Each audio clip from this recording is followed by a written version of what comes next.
అదేవిధంగా సాగర్ గారికి నా నమస్కారం సార్. నమస్తే. ఒకటి నిజమండి, పాపాలు చేసిన వాళ్ళు పారిపోయినా, హాస్పిటల్లో పండుకున్నా, లేదా ఇంకో ఏమైపోయినా సరే వాళ్ళ పాపాలు అయితే పండిపోతాయన్నది వాస్తవం. కర్మ విల్ బ్యాక్ అని మనం అంతా అనుకుంటున్నాం. ఇక్కడ వైసీపీ పార్టీ ఒక అధికారాన్ని అడ్డం పెట్టుకొని వైసీపీ పార్టీలోని నాయకులు చేసినటువంటి అక్రమాలు, అన్యాయాలు, దౌర్జన్యాలు, దుర్మార్గపు చర్యలు అవి వాళ్ళు వెంటబడుతున్నాయి.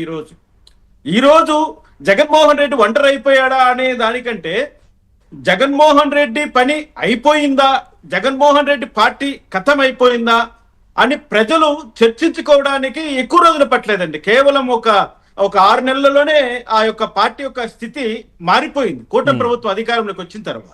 ఎందుకంటే ఒక్క నాయకుడైనా నిజాయితీగా పనిచేస్తుంటే ఆ ఒక్క నియోజకవర్గంలో అయినా సరే కనీసం వైఎస్ఆర్సీపీ ఉండాలని ఎవరైనా భావించి ఉండేవారు. 151 సీట్లలో గెలిచినటువంటి ఎమ్మెల్యేలు ఎన్ని ఘోరాలు చేశారో, ఎంత దందా నడిపించారో, ఎంత దోచుకున్నారో, ప్రజలను ఎంతగా హింసించారో దానికి తగిన ఫలితం తర్వాత వాళ్ళు అనుభవించారు. ఇప్పుడు వాళ్ళు చేసిన పాపానికి శిక్ష వేయవలసినటువంటి చట్టము తన పని తను చేసుకుపోతుంది. ఒకటి మాత్రం నిజం, ఇప్పుడు మనము కొడాలి నాని గురించి మాట్లాడినా, రోజా గారి గురించి మాట్లాడినా చాలా తక్కువైపోతామండి.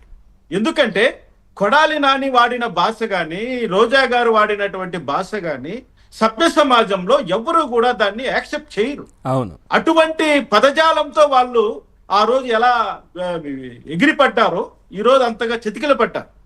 ఇక్కడ జగన్మోహన్ రెడ్డి ఒంటరి అయిపోయాడు.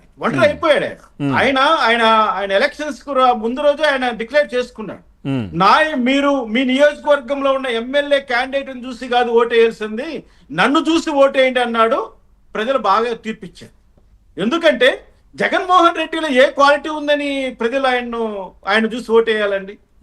ఆ రోజు కొన్ని కారణాల వల్ల తెలుగుదేశం పార్టీ ఆ రోజు ఒంటరిగా బరిలో దిగడం, తెలుగుదేశం పార్టీ ఆ రోజు నమ్మిన సిద్ధాంతాలని పక్కన పెట్టి ఇంకో రకంగా రాజకీయం నడవబట్టి ఆయన 2019లో సీఎం కాగలిగాడిగా. కానీ ప్రజా మద్దతుతో అయితే అయినట్లుగా ఎవరు భావించారు.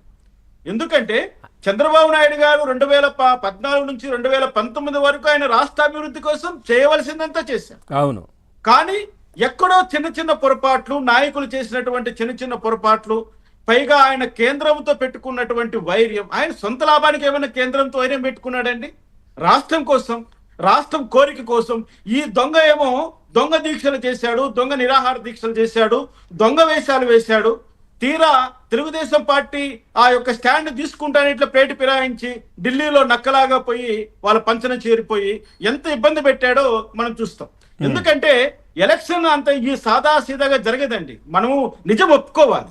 కేంద్ర ప్రభుత్వం చేతిలో ఉన్నటువంటి ఎలక్షన్ కమిషన్ అయితేనేమి, ఆ యొక్క పవర్ అయితేనేమి, ఆ రోజుల్లో తెలుగుదేశం పార్టీని కంప్లీట్ గా తెలుగుదేశం పార్టీ కార్యకర్తలు బూత్ వరకు వెళ్ళి ఓటేయలేని పరిస్థితి, తెలుగుదేశం పార్టీ నాయకులు ప్రజల్లో తిరగలేని పరిస్థితి, ఎక్కడికెక్కడ అరెస్టులు, పైగా ఏదో వివేకానంద రెడ్డిని గొడ్డలతో నరికి వాళ్ళు చంపి నారాసు రక్త చరిత్ర అంటూ చంద్రబాబు నాయుడు గారి పైన వేసేసి ఆయన దాన్ని డిఫెండ్ చేసుకునే లోపలే జరగవలసినటువంటి డ్యామేజ్ జరిగిపోయింది.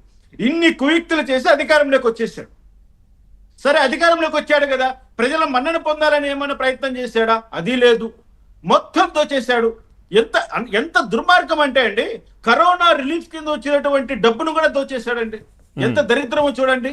ఒక మహమ్మారి, ఒక అంత విచ్చలవిడిగా, అంత విశృంఖలంగా వ్యాపించినటువంటి కరోనా వ్యాధి కోసం సెంట్రల్ గవర్నమెంట్ ఇచ్చిన ఇన్సెంటివ్ ఫండ్స్ ను కూడా ఆయన సొంతానికి వాడేసుకొని అంత ఘోరంగా ప్రజలను ఆ రోజు రోడ్డు మీద వదిలేశాడు. చిన్న పారాసెటమాల్ వేసుకోండి, లేకపోతే బ్లీచింగ్ పౌడర్ చల్లుకోండి అన్నంత దారుణంగా పరిపాలన చేసినటువంటి జగన్మోహన్ రెడ్డి, సరే కేంద్రం ఇచ్చే నిధులు మొక్కేశాడు, సరే ఒప్పుకుందాం. సరే మద్యంలో వచ్చే డబ్బు తినేశాడు, ఒప్పుకుందాం. ఇసుకలో వచ్చే డబ్బు తినేశాడు, ఒప్పుకుందాం. ఎన్ని ప్రజలు ఒప్పుకుంటారండి? ఒక్క మంచి పని ఏమైనా చేశాడా? ప్రజలు బాగుపడడానికి కానీ, నిరుద్యోగము తగ్గడానికి కానీ, ప్రజల యొక్క జీవన ప్రమాణ స్థాయి పెరగడానికి కానీ, లేదా ప్రకృతిలో వనరులు పెంపొందించడానికి కానీ, సంపద సృష్టించడానికి కానీ ఒక్క చిన్న కార్యక్రమమైనా చేపట్టి ఉంటే ప్రజలు అతన్ని గుర్తుంచుకునేవారు. అవన్నీ పోగా ప్రజలపైన దోపిడీ, ప్రజల ఆస్తులు లాక్కోవడం, అసలు ఎంత ఘోరమైన స్థితిని అనుభవించామంటే 5 సంవత్సరాలు అది చెప్పుకోవడానికి కూడా మాటలు చాలు పవన్ గారు. Right. అంత ఘోరమైన స్థితిని ఈ రాష్ట్ర ప్రజలు అనుభవించాం. Okay. కల్లారా చూసాం. నేను రాష్ట్రం అంతా పర్యటన చేశానండి. రాష్ట్రంలో వందలాది నేను సమావేశాలు సభలు పెట్టాను.